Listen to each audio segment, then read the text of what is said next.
In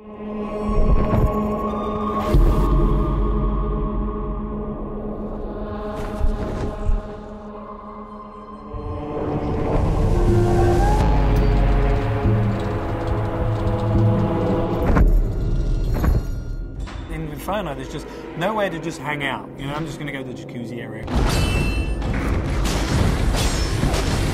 Anger is all about just intense violence and rage. Everything in the world is against you. Cutting limbs off, heads are coming off. Boom, boom, boom.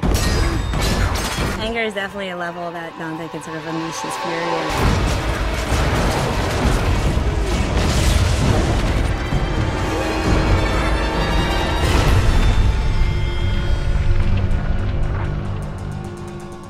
Second-to-second gameplay experiences is really where Dante's Inferno pays off. We have the combination of a multiple set of weapons. We've got Death Scythe, which is your big, powerful melee weapon. We've got the Holy Cross that shoots holy magic, and it's a range attack, it's a stun attack. You can do a lot of things with that.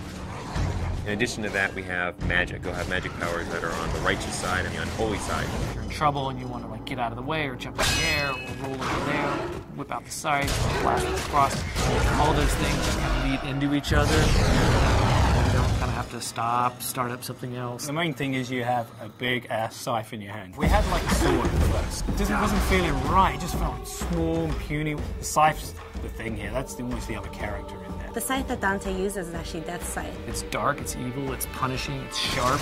There's actually a lot of different modes you could go in. It could kind of have this sort of straight spear-like mode. It also has what we call sort of the collapse mode, where it's more like a scythe that's just on his wrist. At the beginning, we're all trying to find different things. We actually bought a scythe, you know, farmers, monthly or whatever. So we bought this scythe. As soon as we got the scythe, it's got the little handles like, no, this ain't gonna work. Sometimes you'll come into work and like you'll go to the kitchen and get coffee and there's just like some guy over there like with a broomstick and looking at himself in the mirror like doing this or going. So not only punishing everyone with that scythe, the other part of the combat is you've got the cross as well. The cross primarily is about stunning, pushing back, holding off enemies to buy yourself time. You know, it never really touches anyone physically. It's more about the power that emanates from it.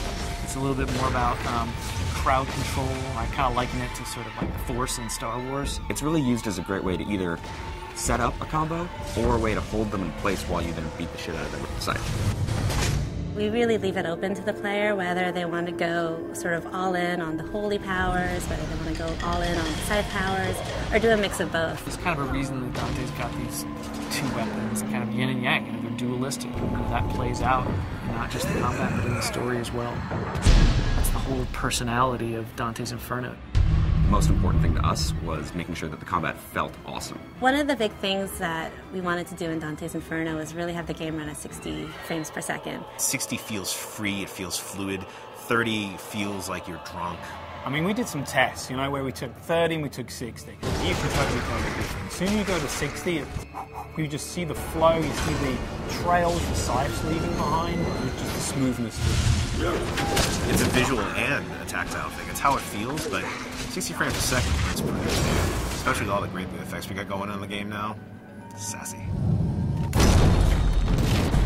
By the time you get to anger, you're kicking some ass, but don't get too comfortable, because pretty soon the shit's really going to go down. You're going into anger, which is really combat focused, and you're really going to test your skills in that arena.